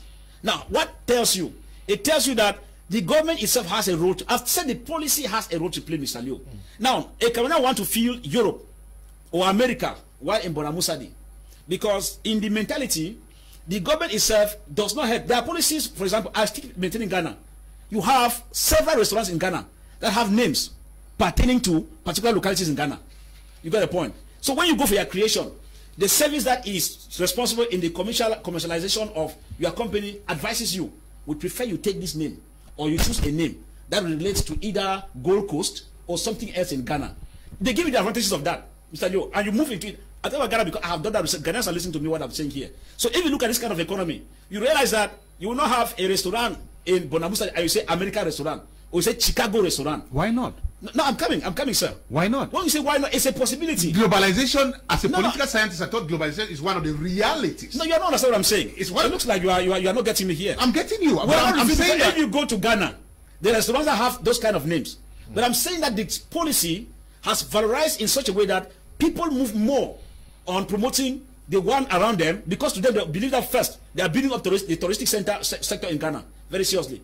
Where an American movie from Chicago, if he's coming in to spend money, he will not be telling him he's going to Chicago restaurant because he knows that it's not Chicago. But he will want to go to where he has those kind of traditional dishes, those kind of funny kind of things where he want to taste the food, and he will be asking you a question, and he pays consultant for that in the tourism sector. How did they call this meal? What's the history of this meal? So these things have to do with a governmental policy which affects the sociological and anthropological components of the people. Unfortunately, we don't have that in a system here And that's why you say, let me get to next door Nigeria, Mr. Leo. Attend their weddings. You have white collar weddings and you have traditional weddings. But I'll tell you that most of the weddings that take place in Abuja and in Lagos, you discover that 80% of them they have what we call traditional inclined tone, which means you have the live band that comes in and plays mostly what they call high life Nigerian music. Not archaic playback as we find here. So what does it tell you? That in that kind of system, they have a culture where you wear a gandora, you have to farote with your nairas and other like. It's peculiar to them. Why? Because a system has been put in place. Now, if you come to Cameroon, for example, it's a free zone. He knows what I'm talking about. You could come, you find people here who dance R. Kelly more than R. Kelly himself. You find guys here who dance Michael Jackson more than Michael Jackson. But then, these are scenarios whereby we don't refuse. Okay. Because the government Dr. Mungwe, I'll quote you. You see, those who say that Africa is Europe's future market are blind to the naked truth. We are Europe's present market, past, present, and future. There is no doubt that the multinational companies which have won and are winning the African markets played a determining role. You see, when they came around, they sold a particular lifestyle to the rich. However, in order to sell their lifestyle to the rich, they had to hire the poor and then create a middle class so they can, okay, it is, we create a community that is going to play the role, by whatever we're going to, so that almost everything goes back to Europe. Absolutely. That's what is happening. And that's what I would like to just address that point and then connect to what he said. That I agree that the government policy can have an effect. I don't know whether it's a greater effect or a smaller effect, because you need to quote a paper that a scientific paper that says that from data. But what I can say is that also there's something you call the emancipation of a populace can also play a role in the anthropology. What I mean by that is that I did not ask, excuse me again, no publicity, Stanley Eno to say hey, and instead of singing Bagalum Baya or I don't know Bayangi dance, he is well known for rap and for rap. It's rap, right? I don't even know the type of music. R&B. Yeah. And it's not the government who told him to do so. And the government cannot stop the young Cameroonians from flooding and following him. It's emancipation, Mr. Leo. We cannot do anything about it. Whether it came from outside or not, the way I'm looking from it is, the way I'm looking at it is happening. What do I do? That's the point I'm making. The white man has come and has understood that what it's going to happen. Let me bring a culture which makes somebody in New Bell feel as if they are in New York. But if I bring that culture, it will be expensive, right? So what do? I get to create that culture there, hire this guy who has a poor man mentality and a victim mentality, like what Mr. Fa is proclaiming here, a victim mentality, who thinks that the government was supposed to help him, so that when the person comes, somebody who never saw 10,000 in his life, I now give him 500,000 and make him feel like he's the boss, right? Now when I give him 500,000, immediately opposite door, I open a Pizza Hut where he's going to spend every evening 10,000. I immediately give him the music, the foreign music, which is going to dance in nightclubs and finish the money. That's what I am saying. Mr. Kum, that is our reality. Go to Douala, go into places where people spend money. I've been into restaurants in this country. All the expensive restaurants with foreign meals, which I am not promoting, are from foreigners. There is no one. But let me also ask you a question. Do we have, from entrepreneurs in Cameroon, African restaurants? I've seen one. I don't want to give the name. I really appreciated it. But how many do we have, Mr. Kum, when you go into an African restaurant and it's as clean and well done? Forget about the infrastructure that is expensive. I mean, using the local infrastructure, make it clean. 1, 2, use the local infrastructure. Let beautiful girls, if you're a man, you come in, they smile at you, they laugh at you. Go to Pizza Hut, that is what you get. Go to all these other places, that is what you get, Mr. Leo. They open the door for you. We see it, we live it. Go to the one where the African is. They don't open the door for you because they don't understand that there is emancipation. Whether we like it or not, Europe has installed itself. And as you quoted me there, we are not their future market, Mr. Kum. We are not their future market. We are both their past and present market. They have already sucked up in our economy. Amongst 3 of us who are seated here, we are babbling. But the only person that is wearing, in quotes, an African fabric is you. But it's not even an African fabric. That thing was made in China. So it's not even African. I am sick and tired of this thing that they take the Togo. I don't want to see it even. When they take the Togo material, go and print it on a nonsense, the Togo colors. Yeah. I'm from Santa Ame Bamenda, man. They go and print the thing on one nonsense material, and they bring it and start calling it African fabric. All of that money is going back to China, and we all know that. What I'm saying is that, my brother, these people have installed themselves in our country. They are giving us 10,000. They are collecting 8,000 from that 10,000 and going away with it. And we are dancing, and they are there, and they are playing the game with our government. Maybe we should start playing the game with the government and also earning some money from our people.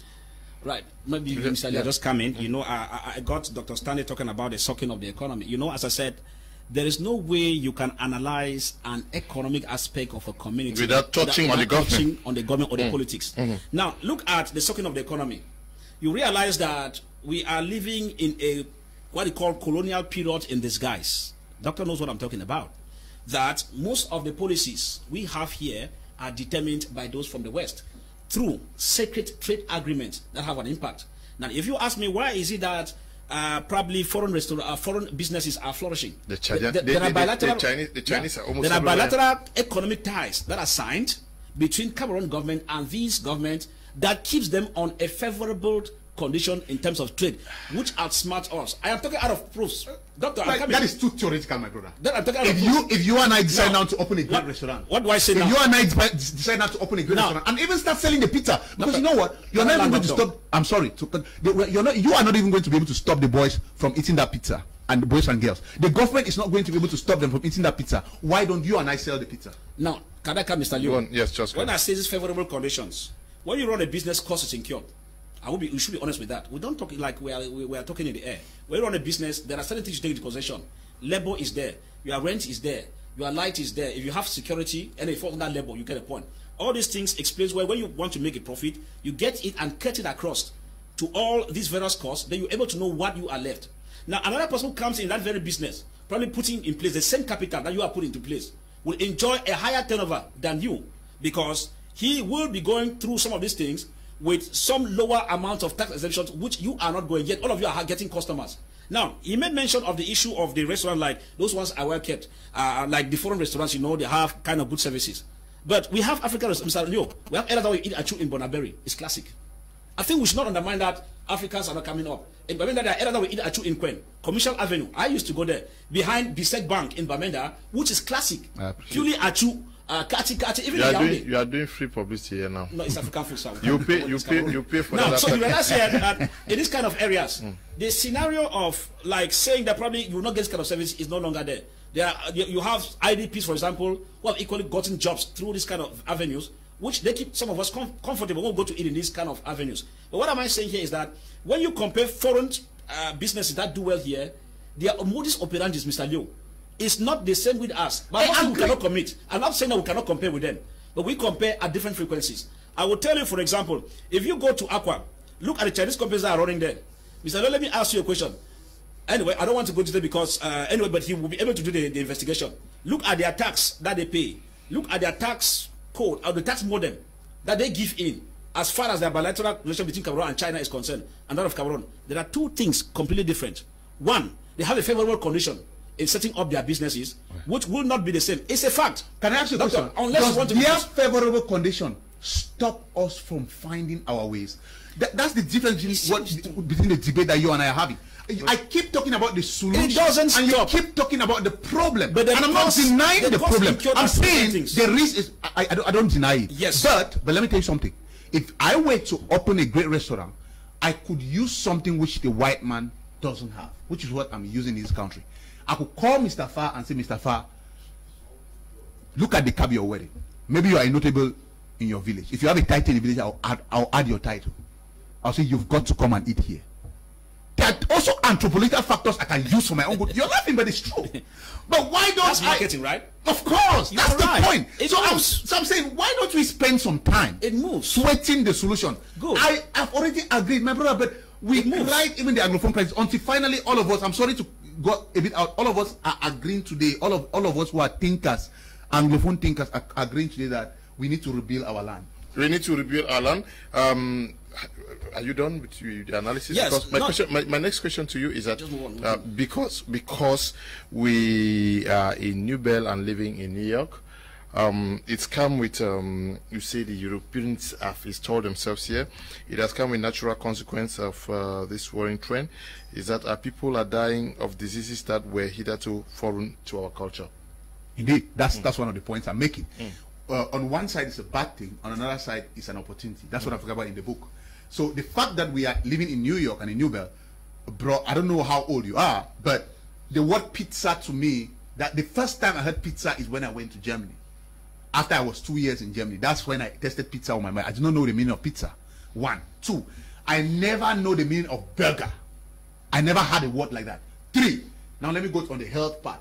I never knew the word stress, depression, anxiety, all of this kind of sickness that we are now having, which we never had.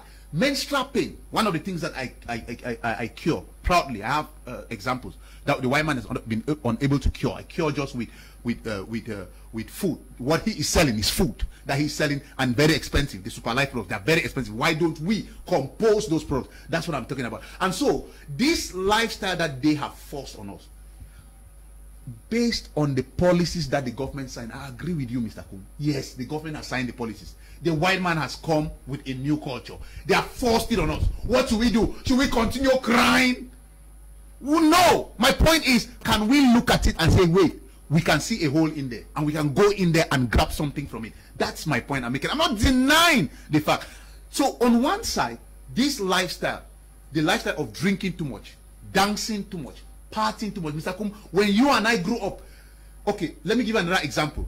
Do you know that one of the biggest killers health-wise in Cameroon is cancer, diabetes, hypertension? Once somebody hit 45, 50, they already start having those problems. Where is it from? From sugar, from dairy.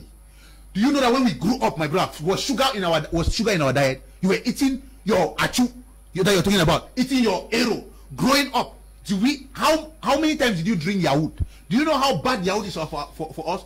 In Boya today, in Limbe, in Douala, every 100 meters you have a boulangerie. You have something that will blow your health away. Installed by who? Because when we take a girl out and we give them yaourt and we buy them cake, which is a New York culture, it's not our culture. If you loved her, maybe you should have taken her to Njang, your traditional dance on a Sunday. But now we're taking them to a parlor where we'll give them ice cream, which is very expensive. You need to go to one of the, I don't want to, I will dare not even do an advertisement for them, but you know how ice cream is expensive. You go and see that the young people are sitting there and eating it. They are eating diseases. But on the other side, I thank them for installing these New Yorkerized diseases, which we never had. Now they're opening an opportunity for an above tertiary, again I'm repeating, an above tertiary industry, whereby you're no longer taking care of the body, no, the spirit. That's why I say churches should rest a bit. We should now start taking care of the soul, which means that what? Depression is a soul problem. And depression can go away if you breathe well. If you open a small business now where you have to just breathe well, there will be less depressed. They will pay you money. That's why the spa businesses are exploding now in Cameroon. People are doing manicures, pedicures, massages. Why? We never had those kind of businesses flourishing. They started, but now they are flourishing. Why? Because we are now having the kind of problems that we used to have in Germany, where somebody slot his card in his bank card, take his bank check, and everybody in Germany, when they do that, everybody that slots their card, white and black, immediately they slot the card and they take the bank receipt, their face immediately changes. They are sad. They start getting depression because of the kind of life that is there. That is the life we are bringing here. Parents don't have time for children. That's one of the problems, sir. Yeah. Government will not come and change it. Even if government changes it, parents don't have time for children. You agree with me? Because now parents have to do 10 jobs. In order to do what? Because 10 jobs is a New York culture. In order to do what? To come and pay for the New York life they have to live, because every child needs to have now a mobile phone. All of those have opened doors and opportunities for us. Our healthcare is broken down. It is an opportunity for us now to go into that healthcare problem. Asia has come in with things like Superlife. You need to see how costly the products are. They are fabricating, you know what they're doing? They're just taking fruit, vegetable and fruit, crushing it together, making it as a powder, selling to us. I've researched about it. You don't even need too much money to do it. China does it. I am beginning, I want to start doing my own food supplements, where I say, okay, if somebody has menstrual pain, I'll combine masepo with aloe vera with this one. You put together, you write the formula, you send it to China. China will be able to dry that thing for you and crush it and send it back to you. That is what I'm talking about. The above tertiary. That is where we are supposed to look at, because there's a huge opportunity. But you know what is going to happen? Let me tell you what's going to happen to conclude. The white man, now they are at the secondary and the primary level. They are selling us pizza. When all of our brains will be blown off because of the nonsense pizza we're eating, they will have health consultants and will pay all the money they are paying us to those health consultants. They are coming. If we continue complaining about the government and we don't rise up and understand that we are dying, we are living in New York and dying in New Bell. Okay, for Evis Tayon, we are looking at how Africans can better the situation. We are talking how it's been difficult for young people to emerge. We want to see many more successful people, not just being successful, but actually also living to enjoy what we have worked for. It's been difficult, Tayon. But my question is, why do we suffer so much with all the churches? Because you're talking about the soul. The church has been there to save us now. Yes, you know that. You have to talk about government. At least the church, as the church also feel. You know, everything we analyze, Mr. Leo, where we come from matters a lot. Okay. The historical background determines where we are before we start fighting to change back to another area. Okay. If we are fighting to change to another area, I always tell people it's not biscuit as we might explain on air, as if it's good morning, you just do things like that, you know. That's why I said that I keep looking at the practical part of it. Yes, we can. Yes, it is possible. But while moving, we must be able to identify the setbacks and see now how we can overcome it. That's where I can argue with him that it is possible for us to move further. But you cannot move further without complaining, Mr. Liu, because a governmental policy has a role in all what we do. Now, take for example, we're in Cameroon. The government legalizes churches at random and bars. The government is not stupid. It's a guy who understands that if people are drowned in Christianity, they become fanatics. If they are drowned in alcohol, they become fanatics. The gospel you and I are preaching as entrepreneurship will fall on deaf ears. Because a man believes that a pastor can tell him that, I prayed, your bank account will swell, and tomorrow you go and see your account swelling without you working for it. And they think that it goes, which is not really normal. That you get more that you don't work for, miraculously. Now, these are the issues. Or a man knows that he can sit someday and he gets worried. His blood is blowing off. He doesn't have money to go for massage because massage is expensive. Massages that go for 5,000, 10,000, 15,000 francs and all the like. And what does he do? He could get a 4-4, for example, the local and the sachet whiskey. He can get 500 francs or 1,000. He drowns himself in alcohol. To him, he has solved a problem. And tomorrow, as he gets up in the morning, the same problem comes back. Now, why am I saying like this? The environment and the governmental policies has a role, is playing a greater role than the efforts. We blow grammar here that we can easily come out of it like good morning. It's a fact, Mr. Liu.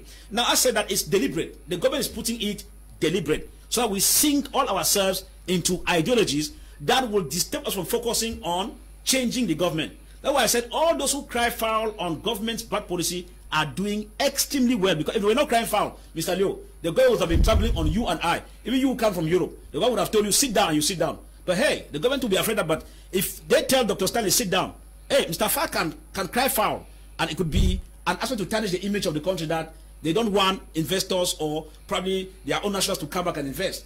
They begin to do it cunningly, and by so doing, they give you, Mr. Stanley, some leeway to breathe a little while allowing us to make the noise and go. Now, as I said earlier, they will tell you that the churches are authorized by the government. I mean by the president. Because churches are different from organizations. NGOs, associations will tell you, Minat does that. But for churches, they tell you it must be approved using what they call a presidential decree. Now, but if you look at it critically, when I tell you even the churches have a question mark, when you look at their functioning, government tells you administrative tolerance. You could begin shouting in your quarters, you're disturbing neighbors, and the neighbor goes to the police and reports, and nothing is done. And some churches who have realized that they cannot get authorization, they pass to other churches that have authorizations. That's already crooked. Now you hear decision of this church, that they go under, they put ACA, and then they put their own church which means when you come as a DO and you're doing your checks, the brand is authorization of a different, and they are renting, eh? No, I'm looking at because he is raising an issue that we have been colonized now today. That's what you are saying. Yeah, it's a new colonization. We live in New Bell and are living in New York. Yeah. Actually, very true. But if the government has failed, almost all of us have been in church. Why has the church not been able to save us from living this dream New York life? Now, let me tell you, Mr. Leo, all Cameroonians cannot all be bad. I have seen churches that have programs called economic empowerment. Okay. I have seen many. I must be honest with you. That they will tell you, you have a women's wing, they teach you how to make soap, how to do this, and get themselves. And sometimes the church even gives them money to begin a business. There are many. I can quote some of them and how the Christians are faring. Now, this one is a normal phenomenon, for example, in Nigeria. Now, the churches in Nigeria realize that if you empower the Christians, they grow economically.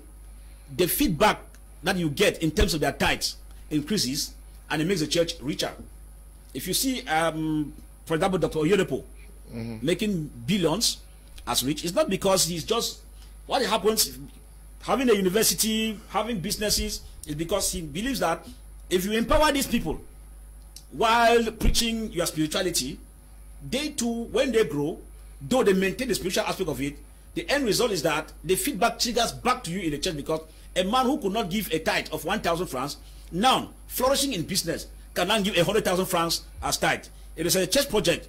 A man who could give just 500 francs as a support for the church project, because the church has empowered him and he's making money and living well, can now give a 500,000 francs or $1,000,000 francs back. Now, these are people who say, I call them intelligent men of God, because they have understood the mechanism of empowering Christians to come back. Now, we have another category, which is a sad one, whereby they believe that they only collect, and then they give you prophecies in the air and tells you that bank account will be swelling overnight.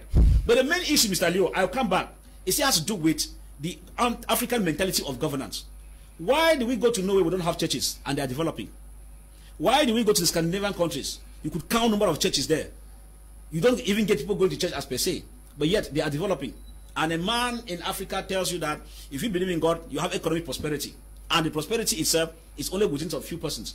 It's because the mechanism, again, I keep on saying, is that the government too has failed to put in place that check and balances. We had a period in Cameroon where some Jews were going around locking churches. Ask yourself, were those churches really closed as per se? They were closed today, and the next Sunday they were opened. Sometimes you close on this name, tomorrow they go and rent another title.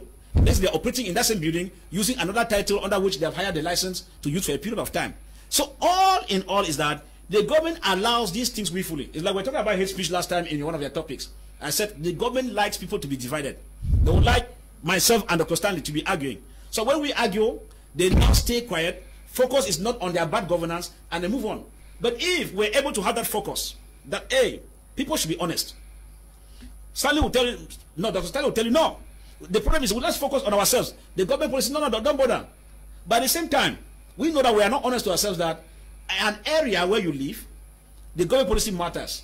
If you go to America, for example, and you are able to be a shoemender and you make money, you're able to sing a song like an artist and you make money, it's because those departments have been restructured in such a way that if you put in your effort in those aspects, you can make money. But the same efforts you put in music, in America, we have been playing some promotional music of Cameroonians in Germany, in our radio station, Dream FM. Now, it does make it and send. And the man sends you sometimes 100,000 francs, 200,000, just be playing it. It's not because he needs money. It's because, according to him, he wants that music and the talent he has to be transferred. But an artist in Cameroon will not play that kind of music, and then he makes money at ease as you think. Okay. Why? Because the system varies from where we are. We must be able to acknowledge that we live in two different worlds. But then, the white man's grip is in a way that some political scientists will need to keep fighting to uproot Africa's attachment with that white policy. If that attachment is done, which must come, which it must come, then the efforts put in place by Dr. Stanley, you will not need to strain, because convincing people now, when they are used to know that if they are stressed up, the beer parlors is where they can reduce their stress, you will be able to find it difficult to wipe that kind of mentality over time. Good evening to the panel. Young Cameroonians can emerge if they stop copying Western attitude and lifestyle.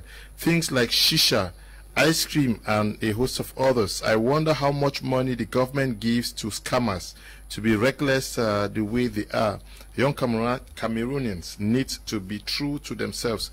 Okay, good evening to you, Gobina. Simon watching us from Boya. We're glad to read from you. Grand Gobi. Greetings, Mr. Kum. Esteemed panelist, the power of positivity is the foundation of success. The kangaroo man is hanging on the true but isolated negative instances in business. The doctor is, on the other hand, is holding on firmly to the power of positive thinking, which is the foundation of entrepreneurship. It's always the problem of way forward, instead of spending a lot of energy debunking the government all the time. Let's see the government as a static body, hardly in motion. We are the ones to change the course of things. For example, how do we teach a vegetable seller in a local market to harness income from Hanjangi meat to have more income to operate just like the multi-level marketers are doing from members? Let's dwell on what we can do. The government will not change as we want, and too soon. Ari is writing from Kumba, is asking for Dr. Mungwe's number. Okay, I'll send you Dr. Stanley's number. Doctor, you say you can help companies, dying companies? Yeah, okay. That's one of my projects now. Take dying companies, study why they are dying, and then invest in them and work with them to get them back on track. Okay. Okay. Good evening to you and panelists. I want to appreciate Dr. Stanley for talking positively and encouraging young people to venture. However, we should not forget to tell the reality on the ground. Our policies are good on paper, but not implemented even to 2%. About undertaxed goods, especially vehicles at the port, is a different ball game. You should know what I am talking about. Even when retaxed, what is given you as receipt is not up to 1/10 of what you've paid. The main problem is over government. Okay. Good evening to you, though you did not sign. Greetings to you and your team. The taxation system is killing our young guys from investing. Living abroad to open a business in Cameroon has been a nightmare due to higher taxes. I was forced to close my business. What more of our young struggling brothers and sisters? Marvin is writing from New Jersey in in the US. Now, Dr. Mungwe, we're talking about young people who have not been able to emerge in Cameroon. But do you also think that irrespective of the bad, some policies that may not be good, that may not be favorable, government's educational policy should also tilt towards preparing young Cameroonians to see things from your perspective? Absolutely, that's what I think. My point is that I wish that's what I think. So I agree fundamentally to that, because that's a fact. Other countries are doing it. The curriculum they give, I'm in higher education. I'm a professor, full professor in Manchester with a whole research group of 25 people. So they keep changing their curricula to suit the new technology, the new innovations. They do that. I don't deny it, right? But ours don't do it. That's the first thing. And then the second thing, I don't trust that ours are going to do it anytime soon. Am I denying? Am I denying people, political analysts like Mr. Farr to cry foul? No, I'm not. Just that is not the position of people like me in the economy either. Correct. Yeah. Our position is to say, you know what? Let me hold your hand. Come hell or high waters, let the government do anything. We're going to break loose. Let me give an example of something that we don't know, even though we talk about government and so on. There is also a fight between an emancipated youth, for example, in the US and their government. Example, there was a very protected industry which was government protected in the US, which is the taxis. You know, the taxis, they had a lot of money because taxi business in the US was a very rich business. Now, Uber came where an individual now can drive somebody to and fro with his car. And it was very difficult, Mr. Kum, because the regulations around taxi was so difficult that even if you had the money, it was very difficult to get a taxi license. And now they had to share, in quotes, taxi license to individuals on the street. But that push, and now it is reality today. Another industry that got disrupted, that we could disrupt that in Cameroon, because we even have an anthropology of living together. Look at that, Mr. Fa. That happened in America, and they are clapping their hands. Today, if you want to go to Boya, you can just stand on the road and just begin to make your hand like that. Yeah. Any person with his private car passes, you enter the private car and go you. Yeah. That has been happening to us since when I was born in Santa, when I used to trade from Santa to Bamenda. That used to happen. Yeah. That's not new to us, right? But have we taken that then and then make it bigger? We have not done that. They had Airbnb, which is, if I have a house with 3 rooms, you leave, instead of staying in a hotel, you come and stay in my house, right? Yeah. To them, that was wonderful innovation. To us, absolute nonsense. If you go to Boya now, or if I move to Boya now, even if I do not know Mr. Fa, and I don't have a place to sleep, I just go knock one person's door, they'll open the door for me. Yep. Give me food, give me a bed to sleep. Am I lying? No. So what I'm saying, Mr. Fa, is that I've agreed to all of this. But what I'm saying is that I don't trust the government to make these changes. And to be very honest and to be fair sometimes with the government, these changes are difficult to make. Mr. Kum, look at the University of Boya. No publicity. Look at the professors in the University of Boya. I got a job to teach there. And when I went there, something funny happened. I told the dean, I said, if I have to teach here, then you have to send all the other teachers on holiday. I'll teach for 3 months for free.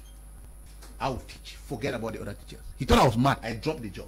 Why? Because all of the teachers, even 90% of the ones who studied in Europe, they are all theoretical people. Okay, yeah. Do you agree with me? And I agree with you. They don't radically move away and see that there are young Indians who have never been to the university, who humble us in the US. And we have to be humble enough to agree that sometimes this guy beat the hell out of us when it comes to writing code and creating companies that will give solutions even to Americans.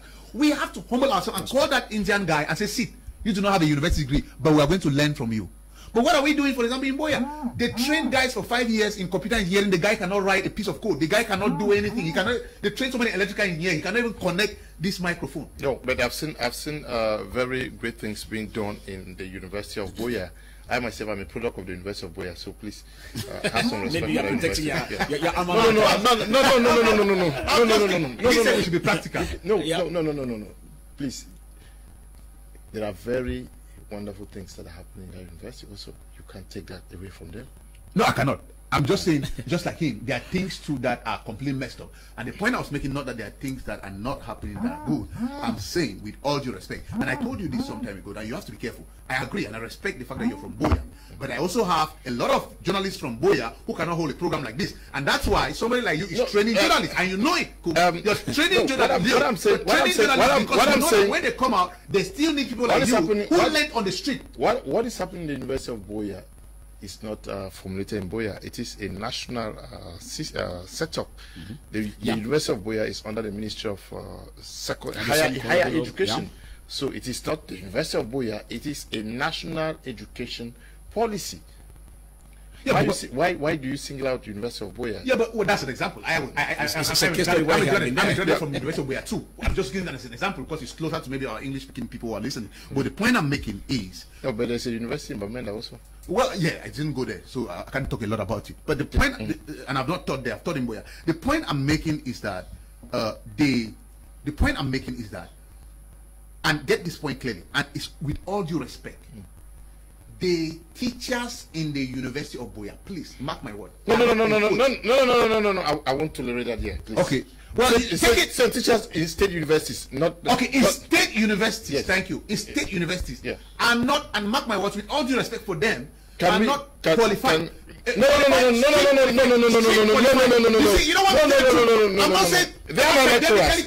They are my lecturers. Yes. They have the PhDs. Yes. But that is not what qualifies me to create a solution that will help Cameroonians to move their economy. And I'm humble enough to go back to the street and learn from the street. Dr. Stanley. Yes, Dr. Stanley. Yes, sir. The University of Boya is a place to be.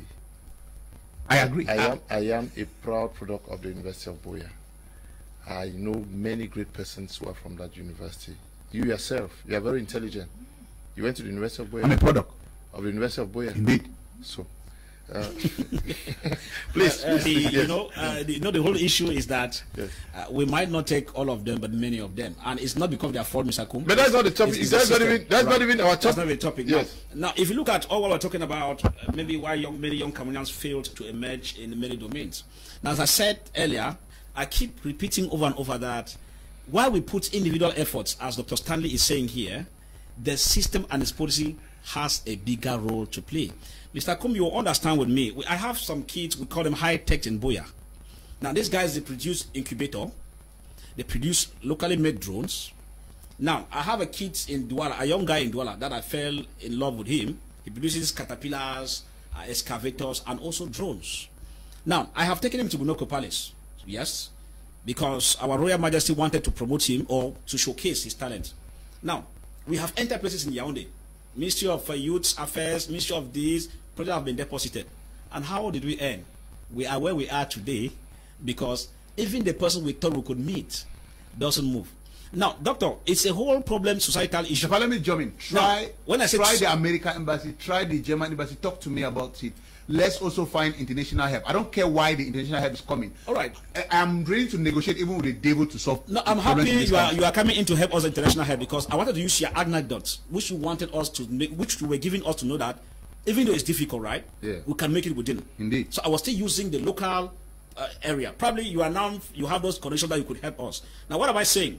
This guy, we have gone several areas. That means we went there and were kept in a hotel, and after that, 2 days they said they will see what to do, and we're given 100,000 francs to return home with the entire team. That's grounded money. I would say it's more of an insult. And they say, okay, we will see what to do. Minister of Youth Affairs will see what to do. Scientific innovation will see what to do. And the technology is just lying there. Now, I met a handful of individuals, probably just Mr. Child from US, who had an interest in it. But then, most of the Cameroonians I met locally appreciated the efforts of the caterpillars and all the like. But coming in now to see how they can help the young man develop that mentality, it was a ball game. Now, just to come back to you, as I said, it's a matter of policy that you will not blame the people, but the area where they come from. When I started with the Flash TV business in Kumba, I wrote a whole project. I went even to the Prime Ministry. I met officials from the Southwest region with the entire project. This is a TV station we want to begin in Kumba, want to take it to the Southwest region. We don't have the money, but we have the technical know-how. Everywhere else appreciated at the level of Prime Ministry. I'm talking about elites from the Southwest. By the end of it, what happens? They gave a lukewarm towards it. But I came to realize that if we were to open a snack bar in Fiango, a VIP one, because the projections in that project was showing you that we'll make money at the long run, not at the short term. That's how TV runs. If you ask Mr. Kum, they're not making any money now. They still have about 2-3 years to start thinking of making profit. All along, they're working at the minus. And that's how TV business operates, for example. And I get that exact projection in the TV business. But I realized that people were not buying to it, but they were appreciating it. But I said, all right, in a nutshell, but you see every day, beer parlors are springing up. Come to Boya, come to Bamenda. VIP snacks. Why? Because they mentality the people. And that's what the system, the policy in the system has transferred into them is that put up businesses where you start reaping profit immediately and not mid-term and long-term. That's why a man will prefer churches whereby he can give miracles and give prophecies. The church swells and he starts asking you to pay tithes. Within the next 1 year, the church number is increasing. And in the beer parlor, he can open a VIP snack, borrow money from the credit union and put in, and within 2 months, he starts making millions. But if you tell him this kind of project, you and I were brilliant grammar here. You tell him, man, that thing is not, so I'll see it. Now it's good, but so we have a mentality issue. And where is it coming? Because of the civil service oriented mentality. Now, if you were in an area where it's industrial inclined, one allergy, for example, will pick up the product and look at it, and he gives to his expert. And the expert goes to the business plan and tell you this thing is what? All right, I'm putting my millions in. All right, I get you working it, and we get you as shareholders, and it moves. And you see it moves. So we have a long way, but the issue here is that the area where we are living, we blow sweet grammar, yes, but in practical terms, how many persons can venture that Mr. Kum has is director of my media prime, and my media prime needs an additional of 200 million to be injected to take it to another level, and you tell a businessman that wait, put it 200 million, but within 5 years you start reaping your profit. He will tell his bullshit. Well, the problem is, don't tell the businessman like that. Study the interest of the businessman. Align my media prime's business strategy and possibilities and products to hit his target. and then you attract him. That is the point. And a businessman in America, in Germany, in Nigeria, in Gabon, it will be the same thing. Doctor. You know why that system moves? That system will move even here. No, you know, I want to strike a business. You know why the system moves, doctor? Because you need to have a running capital from the onset to prove. Like what Mamila Prime is doing, for example. If they did not sacrifice millions in it, I'll tell you out of I know, but if they did not sacrifice, right? Because if Mamila Prime now, where Mr. Leo is with the level of the TV, begins selling our shares, the number of person who will rush there now will not be the number of person who would have rushed if he started the initiative. They watch programs. No. Watch programs in foreign. Watch programs in foreign lands where people come and present to investors. Exactly the same thing. When you have not sold, nobody looks at you. When you're still in the noise, nobody looks at you. Okay. Nobody in every country. Okay, good evening, Mr. Leo. Cameroonians youths are really hustling, but there is no market for their products because of overflow of importation of competitive products from foreign countries. The government should stop the importation of certain products like fertilizers and encourage manure. The maker is writing from Boya. The maker was supposed to see you in Boya when I was there. Was so tight with other activities, but promise next time I'll see you, please. Good evening, Mr. Leo. Most youths fail in many domains because they lack focus, consistency, and passion in what they do. Most are jack of all trades and love to get into businesses they do not master. Secondly, the government policies do not, to an extent, favor the private sector. Agbotambe Ferino is writing from Douala. Good evening to you, Agbotambe. Good evening, Mr. Liu and entire panelists. I totally agree with Doctor and disagree with the kangaroo man. For the first time today, there are so many opportunities in Cameroon to tap from, but most youths have been brainwashed with the metrical agenda working for the state. Most youths of Cameroon are putting their hopes on concours, but when they don't get selected, they blame the government for everything. We have to start changing our mindset of being job creators rather than job seekers. Aiden V of watching from Halifax in Canada. Good evening, Mr. Leonard and your resource person. Since some of us have decided to always complain about the government, it is the same way others have decided to be succeeding in the midst of our complaints. So, okay. Metam Augustine writing from Boya. Okay, he says others are complaining about the government, meanwhile others are succeeding. Okay, this one says good evening, I love the debate, thank you very much. This one says good evening, I am the University of Boya and presently in Muyuka to work so as to support my parents. I have started a business, but I have limited capital. I'm watching your program now on TV when you propose to support business ideas. I studied public administration, but have taken upon myself to push a business idea. Okay, I think just request for Dr. Mungwe's number after this program. I'll send it to you. Greetings, Mr. Kum. The Cameroon government has put in place good governing policies in order to enhance its citizens and foster growth in the nation. Nathaniel is writing from Douala. Greetings to you all in the studio. Special salute to Mr. Far Elvis from Chris Million, writing from Kumba. This one says the government of Cameroon is manned by people who do not have the interests of Cameroon at heart. All they care about is how much money they can steal from the public coffers. It's a shame. Okay, good evening, Mr. Leo. I love the program. It's interesting. Please, can I have Dr. Stanley's number? Chi Thaddeus is writing from Yaoundé. Those who want his numbers, can you just indicate after the program? I'll send it to you. Good evening to everyone at the studio. I support Dr. Stanley. God created us blacks and gave our own food. Don't eat what is not doing well in your ground. Felix is writing from Boya. Hello, Mr. Liu. I think Cameroon youths have just two problems. They believe they can only make it out there and want public service jobs. I sometimes wonder where youths get 5 to 8 million to travel, but complain of never having capital to start businesses. The entrepreneurial spirit needs to be injected into Cameroon youths to enable them emerge. Francis is writing from Douala. hello, I think Cameroonian youths, okay. I took that one already. We are out of time, Dr. Stanley. I believe that we have to continue this discussion in another another edition. Very interesting. I want to say thank you to you for coming, Doctor. Thank you very much. It's usually it's always very interesting having you as an anchor. It's very provocative. I am very grateful.